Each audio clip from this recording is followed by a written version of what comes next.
So starting with what's in a children's dictionary, if we look at a very first level dictionary, it is mainly like a word book. We published the Oxford Very First Dictionary, which has about 300 to 400 common words that a child might be expected to know about in the first years of their life. Common words with a very simple definition and a picture. And that's another kind of difference between children's dictionaries and adult dictionaries, that the role of illustrations and images. And we know from our language and literacy research that visual aids and other aids kind of help with learning. So this is a crucial element of children's dictionaries: the page layout, the pictures, etc. in a book, that helps with engagement and also helps them to understand the word and familiarizes them with the word. As an age guide in the UK, we would sort of say that the first kind of alphabetical dictionary skills, where you can see on the image the alphabet down the side, we've got the letter highlighted, so we know that all of these words begin with F, etc. So this sort of dictionary use we would expect from about the age of 4, or when they've started kind of looking at a book. They may not be able to read every single word, but it gets them familiar with a word and a picture.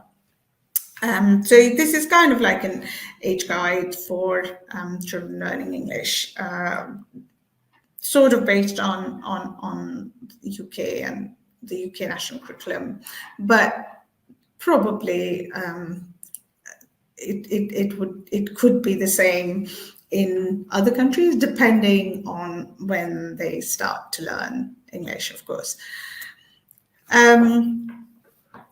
So moving on to the Oxford First Dictionary, which is slightly more than a word book now. This is the first kind of dictionary that children would expect to be able to navigate. It's got the head word, it's not massively different. It's got the head word, it's got the definition.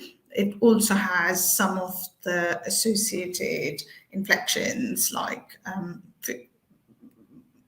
foot and feet, or fold, folds, folding, folded, the verb inflections, the noun inflections. They just get to see more words, more related words. Not a picture for every single word, because by now they're getting used to learning more language and learning the language without needing a visual aid for every single word. So a dictionary like this would have maybe 2,000 words. Again, the 2,000 sort of most common words that they would be expected to use either in speech or their reading, and gradually get used to looking at a dictionary, finding the words, finding the meanings, finding some of the related words. Moving on to the Oxford Junior Illustrated Dictionary. Once again, similar format, headwords and dictionary definitions and illustrations for many of the entries. But now we kind of start to introduce grammatical information. So they now know that foot is a noun or follow is verb. And we start to introduce more and more senses. And that's the sophistication of language learning as you move progressively up the years in school, or as you learn the language and start using them at home and see them in different contexts. That one word does not necessarily have one meaning, and you start to kind of understand polysemous words. You start to understand the different contexts. So we have foot as a part of the body and foot as a measure of length. And this is the way we kind of progressively build children's dictionaries, to help them to process information in a leveled way as they learn the language and they kind of grow through the years in school and in their experience. Similar with the primary dictionary, once again, adding in more senses, adding in more information.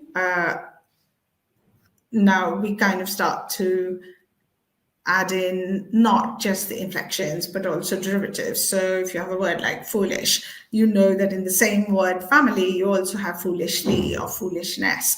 And you kind of learn how to start using these words in different contexts. We have example sentences in our dictionaries to show them the use of a word in context. And that's the way it goes. So I probably don't need to talk through each one of them in detail, but just to show how this works. In the UK, the school system is structured into sort of primary education and secondary education. So there is a big transition from primary to secondary. In other countries, again, it is progressive up the ages. They may not be might be structured into junior and middle school and high school, but basically it's the same progression. As you start to learn the language more, as you move towards secondary, there's a lot more metaphorical uses of language, a lot more idiomatic phrases and expressions. So we start to gradually introduce phrases into our dictionaries.